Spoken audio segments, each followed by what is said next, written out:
She sat in the center of the sterile corridor, blood drying on her scraped knees, her sunflower dress torn and stained with soot. The lights above cast a bluish sheen over the chrome walls, making her look almost ethereal, like a fragile remnant of a world long past. Around her, the armored enforcers stood motionless, their visors glinting like obsidian mirrors, faceless and unfeeling. Her name was Lyra, and she had once been someone's daughter, someone's hope.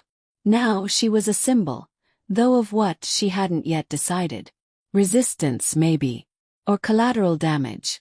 The guards didn't speak. They never did.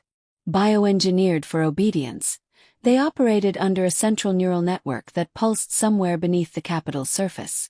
She had seen the core once, just a glimpse, but it had been enough to burn the image into her mind. A massive living algorithm suspended in fluid, breathing data and exhaling control. Lyra shifted, the gash on her shoulder pulling taut. Pain shot through her arm, but she didn't cry out. The last time she had screamed, they'd recorded it. Played it back during interrogation like a lullaby. She'd learned to hold silence in her mouth like a blade. A hiss broke the stillness as the chamber doors at the far end slid open. Footsteps echoed, deliberate and unhurried. A man emerged, draped in charcoal robes threaded with silver circuitry, his face hidden behind a translucent veil of shifting code. He was the speaker, liaison between the council and the rest of the broken world. Lyra hated him with a precision she hadn't known she possessed. "You've caused quite a stir," he said. His voice smooth, modulated, unervingly kind. 2 sectors in blackout. A dozen sentinels down. One of them, human. She met his gaze, or where she imagined his gaze would be, and said nothing. The speaker stepped closer, hands clasped behind his back.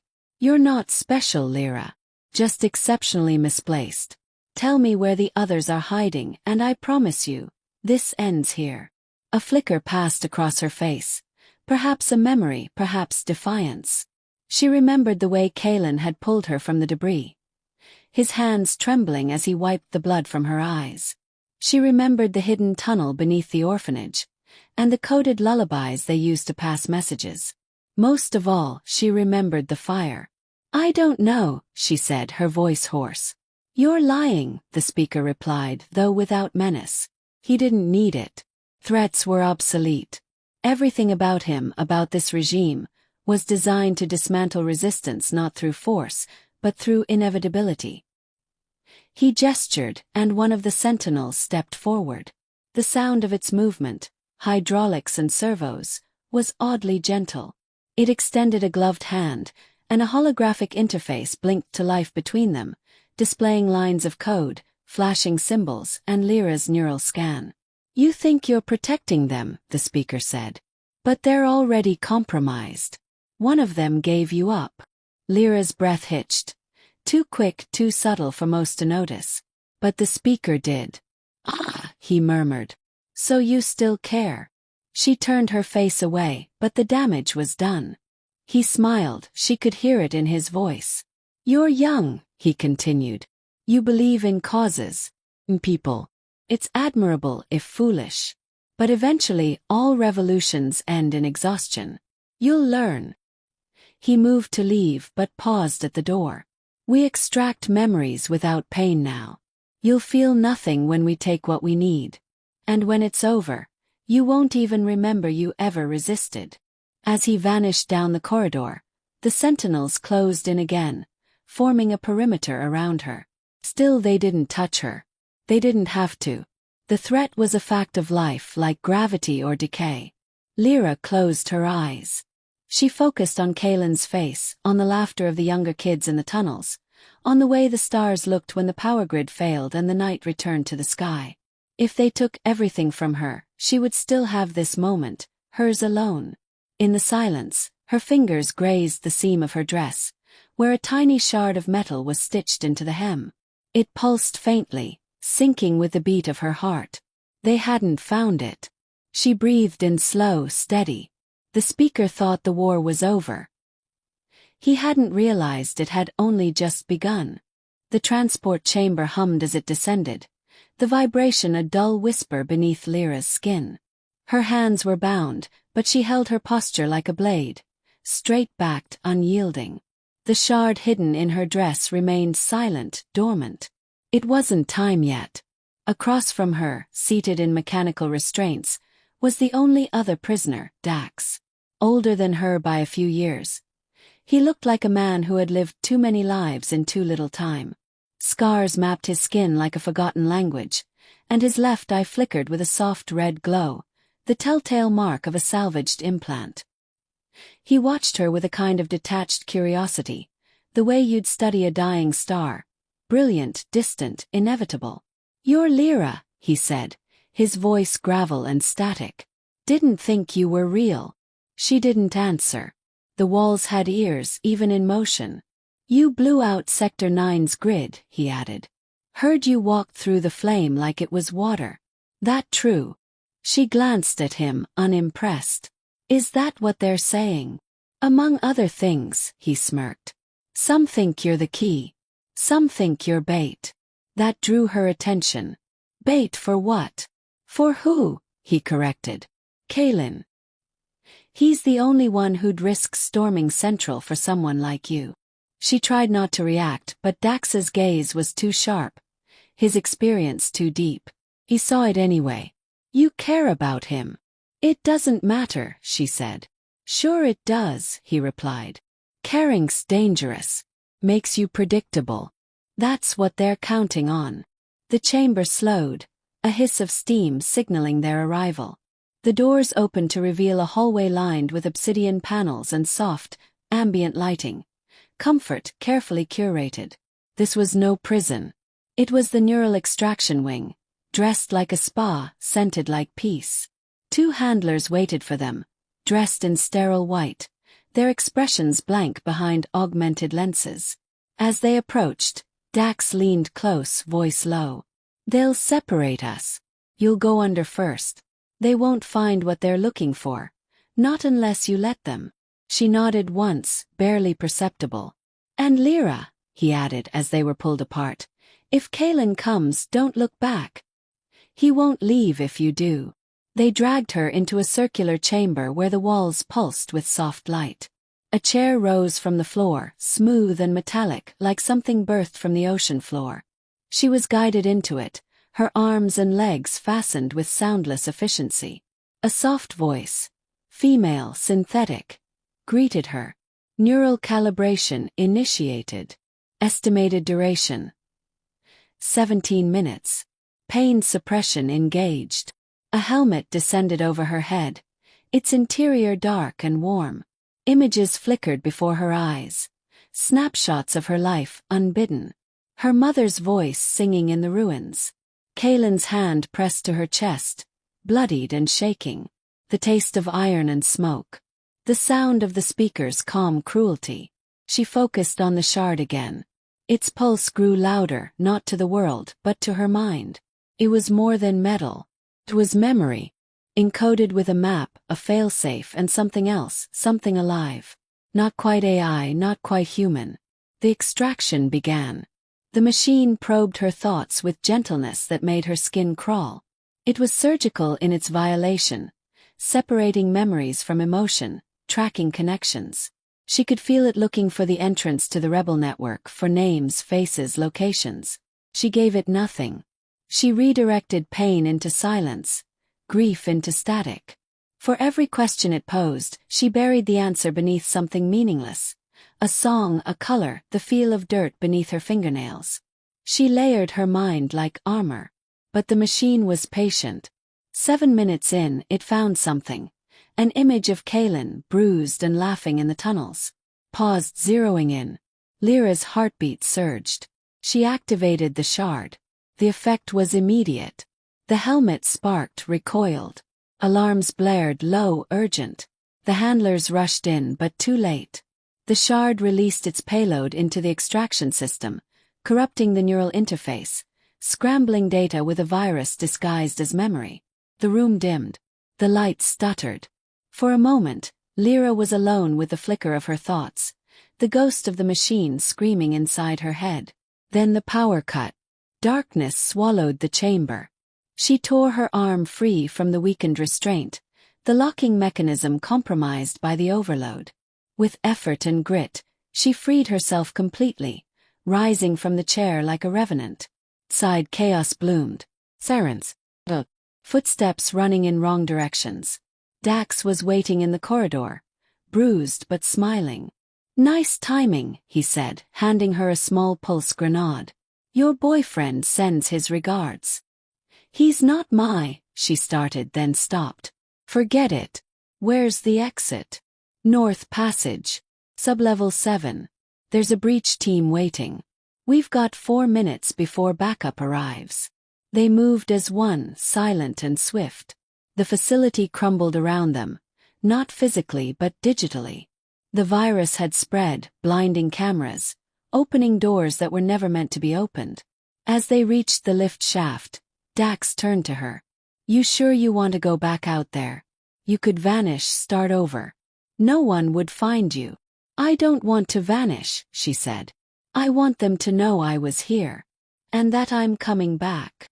They descended into the dark, the cold wind rising from the depths like a whisper of the war yet to come. The rain fell in thin, slanted lines, slicing through the night like wires. It pinged softly against the rusted remnants of what had once been a train terminal, now a skeletal monument to the world before. Lyra crouched beneath a collapsed awning, pulse steady, eyes scanning the debris-laced plaza ahead. Her shoulder throbbed from the extraction chair, but she pushed the pain aside. It had become a familiar companion. Kalen emerged from the shadows without a sound. His coat soaked, face unreadable beneath the hood. He moved like someone who no longer trusted the ground beneath his feet, each step calculated, each breath measured. When he saw her, he didn't speak. He just knelt, pressed his forehead to hers and exhaled.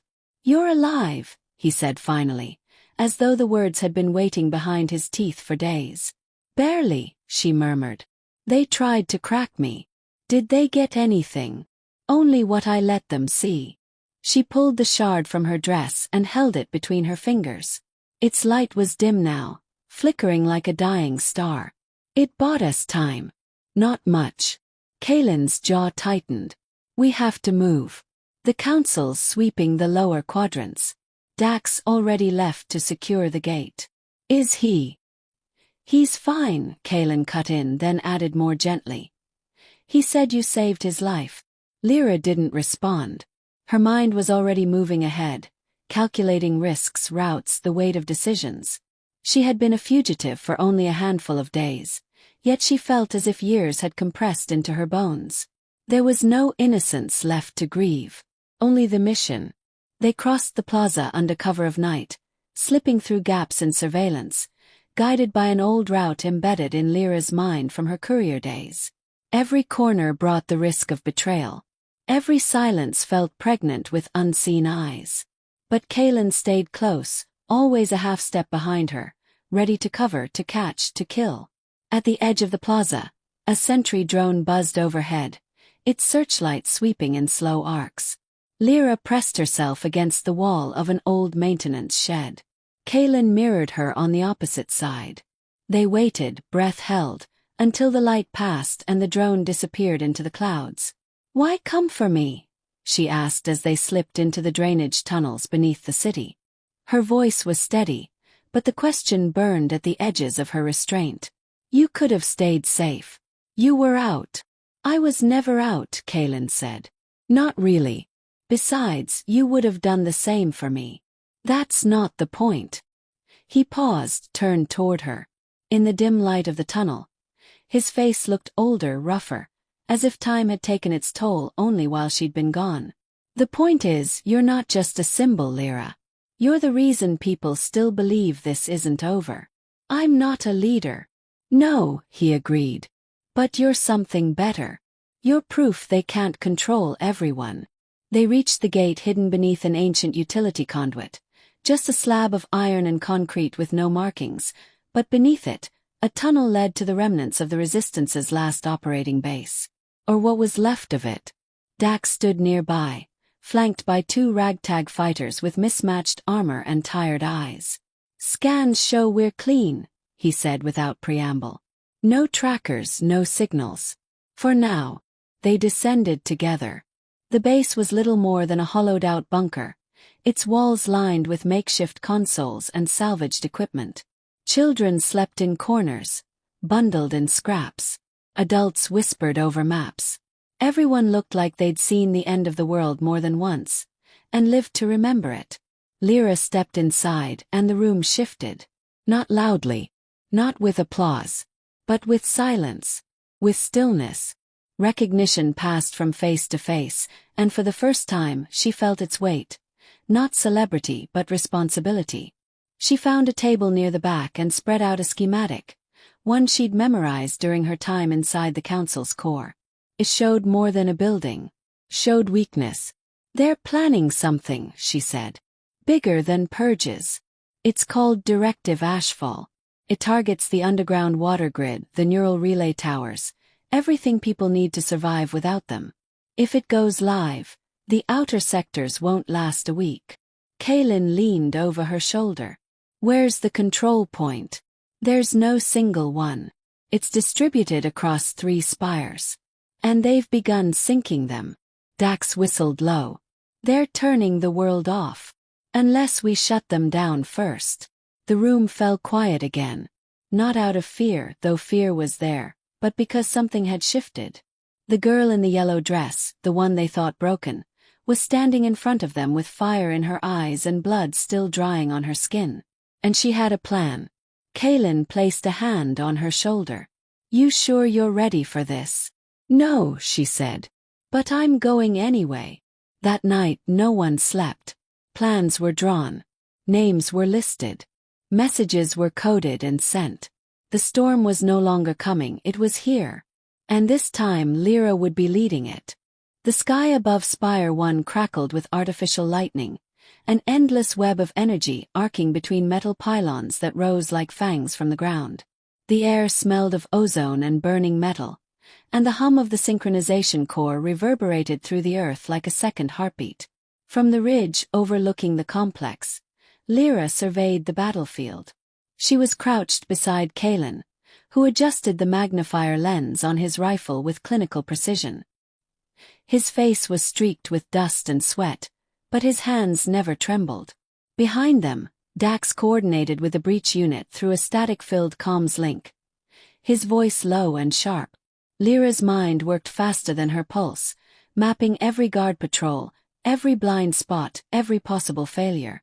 The spire's outer shell shimmered with a defensive field, powered by 6 anchor nodes buried across the compound. They'd need to take out at least 4 to penetrate the core chamber, and they'd need to do it without alerting the central AI hive. Kaylin, north flank. Dax, west node. I'll take the southern pair, she said. You sure? Kaylin asked, not as doubt but concern. I've been inside. I know the architecture, she replied, sliding a compact disruptor blade into her sleeve. This time we finish it. Kaylin gave her a nod and vanished down the slope, a shadow among ruins. Dax clapped her shoulder once, grinned like a man too tired to care if he lived or died, and jogged off into the mist. Lyra moved fast, every step calculated. Her wounds still ached, but they fueled her now, reminders of what the council had taken.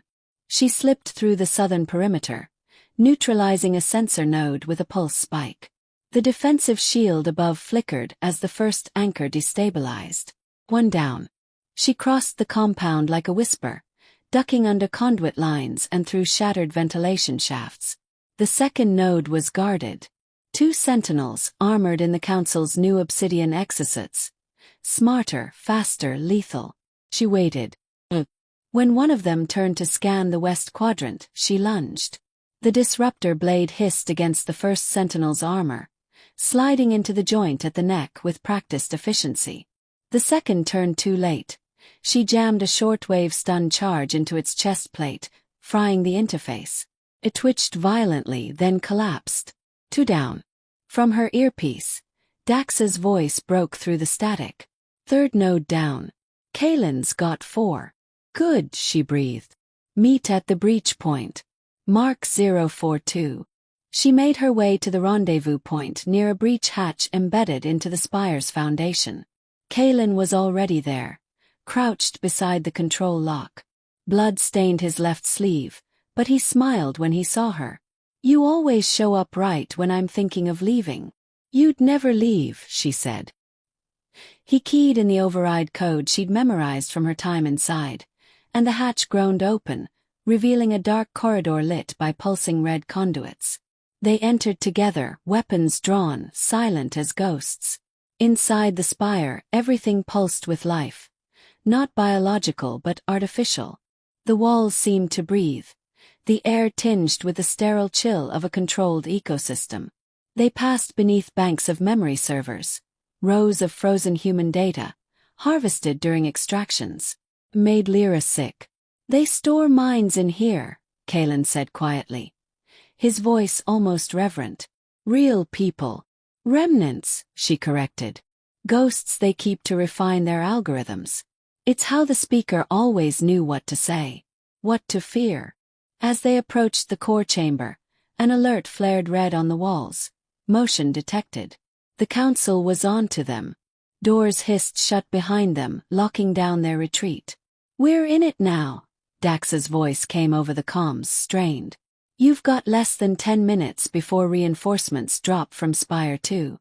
You finish this, or we all burn." They reached the control nexus, a sphere suspended in anti-grav above a pool of raw energy. Circuits webbed the walls, pulsing faster now, as if the system knew it was under threat. A central console jutted out from the floor, its interface glowing with the glyphs Lyra remembered from the extraction lab. She stepped forward. "Lyra," Kalen said, touching her wrist. "Are you sure you can do this?" "I have to," she said. "This is what they made me for. What they broke me trying to stop." She placed her palm on the console. The system scanned her DNA, accepted her identity. She was still in their registry. Still a broken weapon, waiting for commands. But this time she had her own. She accessed the override sequence and initiated a full systems flood. Firewalls rose up like barriers of thought and memory. She broke them with fragments of herself, childhood songs, coded losses, grief encrypted as access keys. Hurt. Every bypass was a memory she gave away. But the system yielded. Directive Ashfall blinked on screen. She selected Terminate. Confirm identity. She hesitated. Her name glowed on the screen. Lyra K9. Property of the Council. "I'm not yours," she whispered. "I never was." She typed in a new name, Lyra Solin. Confirmed. The spire went dark. Above them the storm stilled. Across the compound, anchor nodes shut down one by one, their lights extinguished like dying stars. Lyra collapsed to her knees, breath shallow, vision blurred. Kalen caught her. "It's done," he said, voice barely audible. "You did it." "No," she whispered. "We started it." In the distance, the other spires remained lit, but dimmer now, fractured. The network had been severed. People would feel it, less pressure, more thought. Freedom like a seed planted in silence. And when it bloomed, it would tear the sky apart.